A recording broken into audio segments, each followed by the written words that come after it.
Shalom, Assalamualaikum warahmatullahi wabarakatuh. Salam sejahtera bagi kita semuanya. Nama saya Munson Gamaliel Tampu Bolon dengan NPM 2106747590. Pada kesempatan kali ini saya akan mempresentasikan mengenai salah satu ideologi politik, yaitu ideologi liberalisme klasik.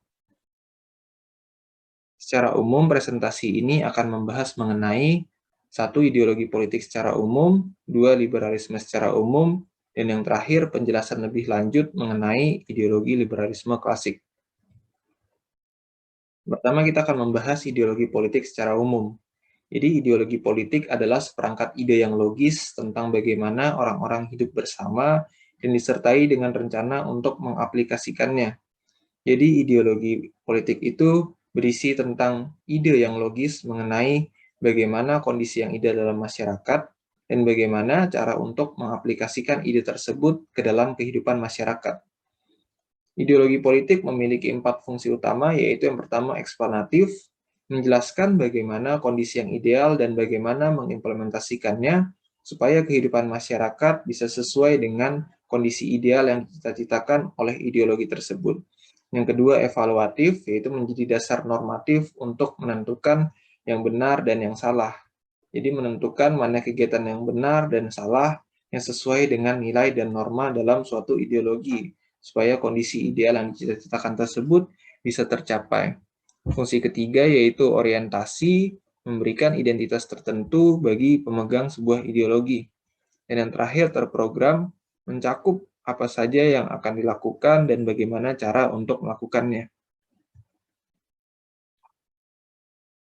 Selanjutnya kita akan membahas liberalisme secara umum. Liberalisme pada dasarnya adalah ideologi yang menginginkan kebebasan, keterbukaan, dan toleransi dari seluruh masyarakat. Liberalisme ini menginginkan kebebasan dari kontrol pemerintah secara maksimum yang bisa dimiliki oleh masing-masing individu.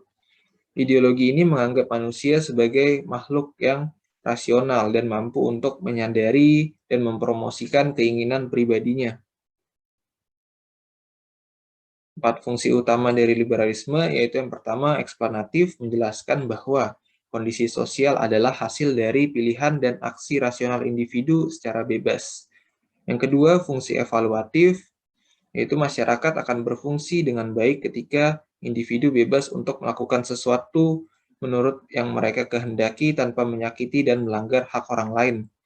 Kondisi inilah yang dianggap oleh ideologi liberalisme sebagai tindakan yang baik atau benar. Yang ketiga, fungsi orientasi, yaitu individu yang menganut liberalisme memiliki identitas sebagai makhluk yang rasional dan berdasarkan minat pribadi dengan adanya kesamaan dalam pelaksanaannya. Dan yang terakhir, terprogram, liberalisme berisi program untuk mempromosikan kebebasan dan hak-hak individu. Selanjutnya kita akan membahas lebih lanjut mengenai ideologi liberalisme klasik. Yang pertama, kita akan membahas terlebih dahulu mengenai John Locke yang merupakan tokoh penting yang merupakan pemikir awal ideologi liberalisme, di mana liberalisme klasik ini merupakan ideologi liberalisme pada awal-awal munculnya.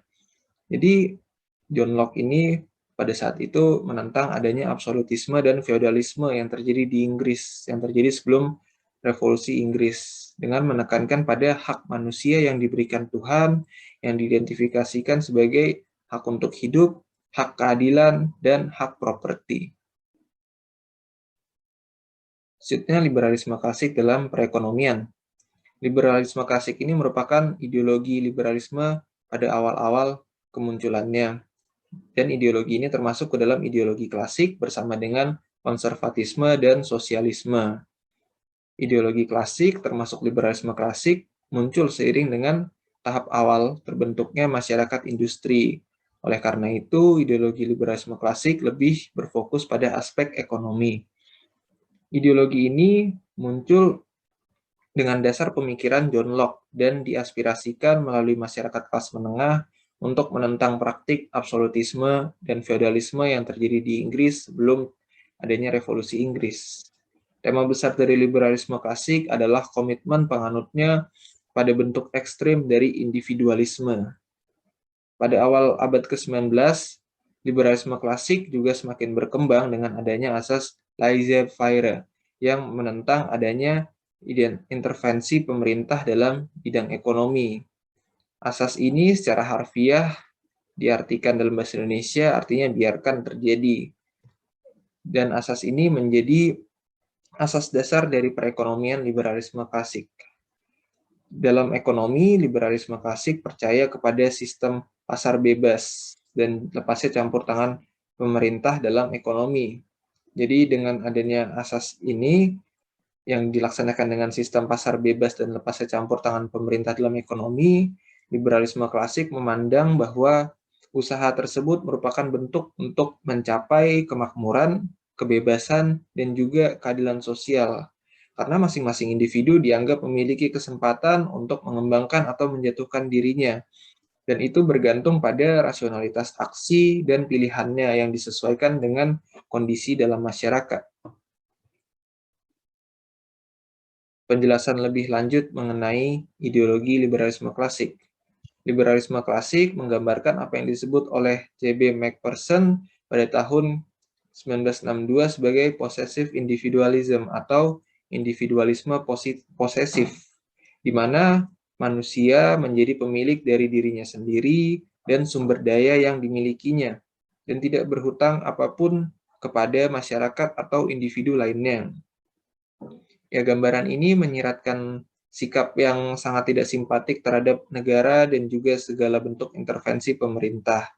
Hal ini disebabkan karena kala itu bentuk politik yang dijalankan adalah absolutisme dan feodalisme, di mana praktik politik tersebut sangat menggerahkan masyarakat. Peran negara yang diciptakan oleh ideologi liberalisme klasik sebatas melakukan perlindungan hak warga negara dari gangguan orang lain. Sekedar itu saja. Jadi untuk kesimpulan mengenai liberalisme klasik, ya pandangan liberalisme klasik ini, ideologi ini menawarkan kondisi keadilan sosial yang didasarkan pada kebebasan individu untuk berkembang atau jatuh sesuai dengan kapasitas atau sumber daya yang dimilikinya.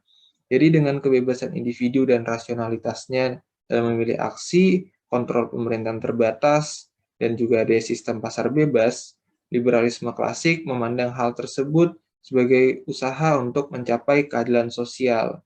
Karena dengan demikian semua manusia menjadi pemilik dirinya sendiri dan sumber dayanya atau kapasitasnya.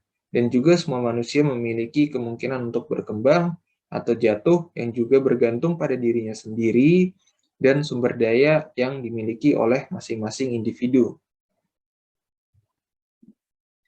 Jadi demikian presentasi dari saya, kurang lebihnya mohon maaf.